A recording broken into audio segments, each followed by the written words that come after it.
আপনি একটু খেয়াল করে দেখবেন অন্যান্য ডিপার্টমেন্টের মানুষের চাইতে আর্মির মানুষের নিয়ম ভিন্ন, কানুন ভিন্ন, চলা ভিন্ন, ঘুম ভিন্ন, উঠা ভিন্ন, সবকিছু যে নিয়ম মেনে চলে অটোমেটিক তার প্রতি আপনার শ্রদ্ধা চলে আসছে।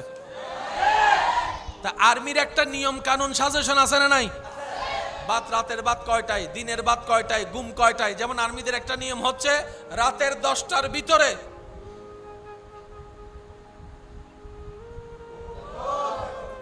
আবার বলছি রাতের 10টার ভিতরে কারো যদি ঘুম না আসে মোবাইল চিপতে মন চাই চিবেন, কিন্তু পাশের জনের জন্য ডিস্টার্ব না হয়। রাতে 3টায় ঘুমলে মন চাইলে 3টায় ঘুমান, সমস্যা নাই, কিন্তু ফজরে ঠিক আজানের আগে উঠতে হবে। যদি না উঠে যা দেয় আরে পানিশমেন্ট যা দেওয়ার তা দেয়। আর্মি যখন একটা নিয়মে চলে, ওই শৃঙ্খলার কারণে আর্মিদের বডি আলাদা, শরীরের মুভমেন্ট আলাদা, চিন্তা আলাদা। এইরকম মানুষকে কন্ট্রোল করার জন্য কিছু নিয়মের দরকার। ইসলাম বলে একই নিয়ম তো আমরাও দিয়েছি 1450 বছর আগে, 5 ওয়াক্ত নামাজের নিয়ম করে দিয়েছি। সুবহানাল্লাহ।